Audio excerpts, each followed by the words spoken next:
Bonjour ou bonsoir. La maltraitance des enfants noirs et afrodescendants, liée à la discrimination raciale, m'est particulièrement insupportable.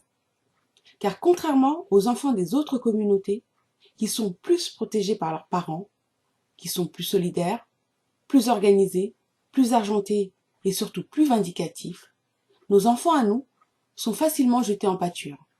Leur souffrance est niée à cause de notre incapacité à nous fédérer, à laisser de côté les divisions nées de l'esclavage et de la colonisation, pour ensemble faire avancer notre cause, ici en France et en Europe en général.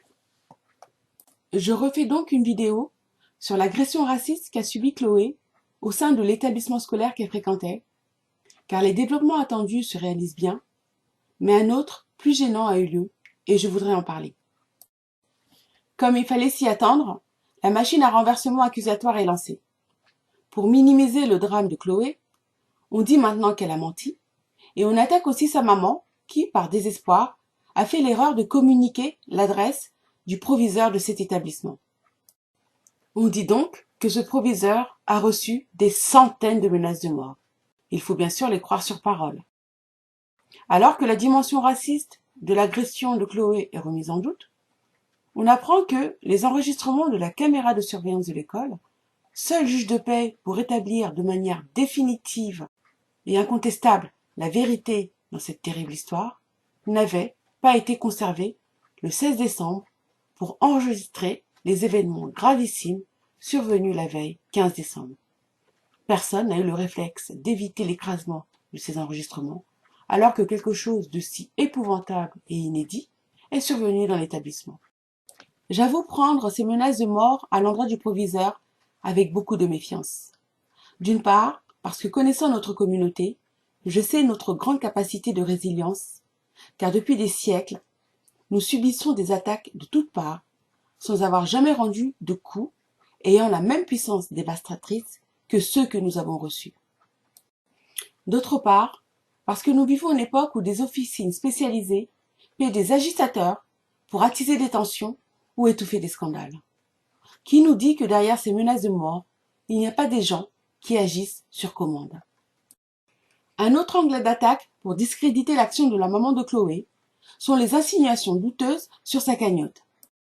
Aux dernières nouvelles, elle aurait, au cours d'un live, demandé d'annuler les versements dans la cagnotte Litchi qu'elle avait montée et demandé des versements directs sur un PayPal afin que l'argent des dons n'aille pas dans les caisses de l'avocat, mais plutôt à la chirurgie réparatrice du visage de sa fille. So what? Moi, je n'y trouve absolument rien à redire. Et je crois même savoir pourquoi elle préfère utiliser cet argent pour payer les frais chirurgicaux du visage de sa fille.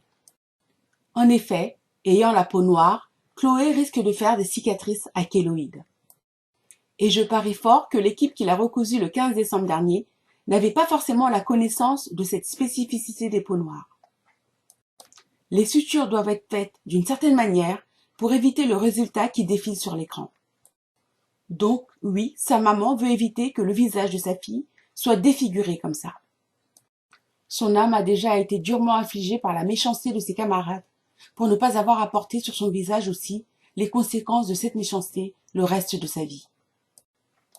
Donc sa maman doit sûrement rechercher un chirurgien spécialisé pour les peaux noires pour réparer les erreurs, par ignorance, de ceux qui ont opéré Chloé dans l'urgence le 15 décembre dernier. Donc les insinuations des Français de souche, ils peuvent bien se les garder. Mais ce qui m'a profondément gênée, c'est la réaction de ce youtubeur noir, Nicolas MJ Stratégie. Et je cite, « Problème. J'ai fait un tweet hier pour relayer le message de la mère suite à l'accident de la petite Anna Chloé. Elle subit des propos racistes dans son collège.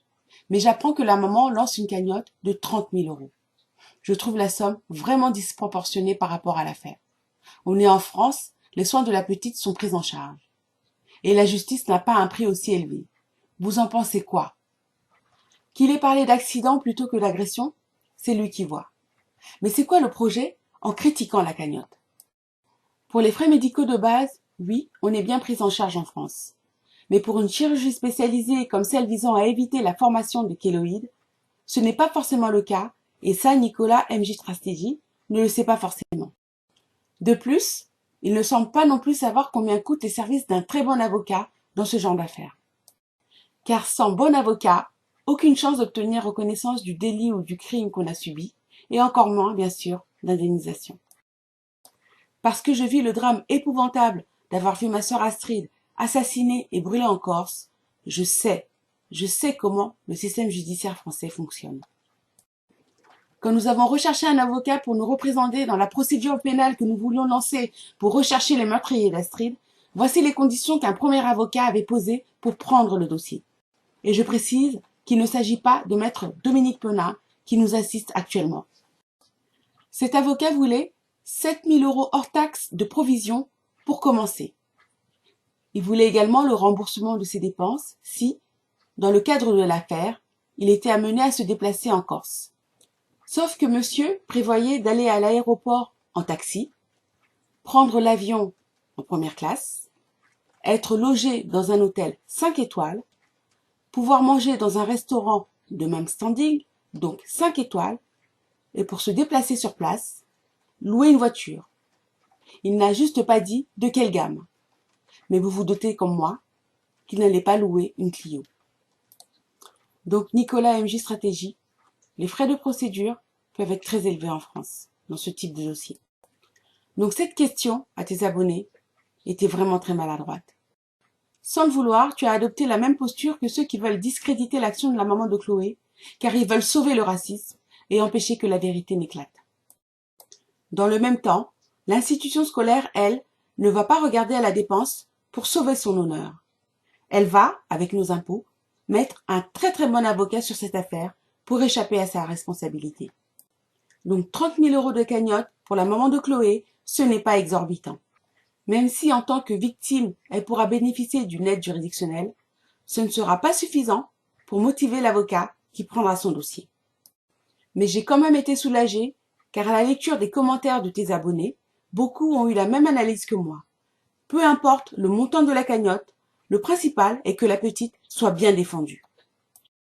Par ailleurs, 30 000 € de cagnotte, c'est juste un plafond, rien d'autre. Les gens donnent ce qu'ils veulent, ce qu'ils peuvent. Il n'y a pas d'obligation. Je voudrais finir sur une note plus positive cependant. En disant ça, je ne veux pas t'attaquer personnellement. Seulement la question que tu as posée, elle m'a dérangée. Parce que tu as semé un doute. Et tu t'es rangé du côté de ceux qui nous attaquent. Je regarde tes vidéos et j'admire ton travail. Je sais que ce n'est pas facile, car à ma petite échelle, j'essaie de faire la même chose. Je voulais juste te faire remarquer que si une histoire pareille était survenue à la petite fille d'une autre communauté, ils auraient fait bloc et n'auraient jamais critiqué la cagnotte et le plafond fixé, fût-il de 100 000 €. Quand des drames comme ça surgissent, surtout quand ils touchent des enfants, il faut absolument que nous soyons solidaires. C'est justement cette mentalité, ce manque de solidarité intracommunautaire qui nous vaut d'être méprisés et maltraités sur la terre entière. Si ces thématiques identitaires centrées sur la communauté noire vous intéressent, abonnez-vous à ma chaîne, partagez mes vidéos, soutenez-moi par des pouces et des commentaires pour en améliorer le référencement et activez la cloche de notification pour être informé de la publication de mes nouvelles vidéos. Merci.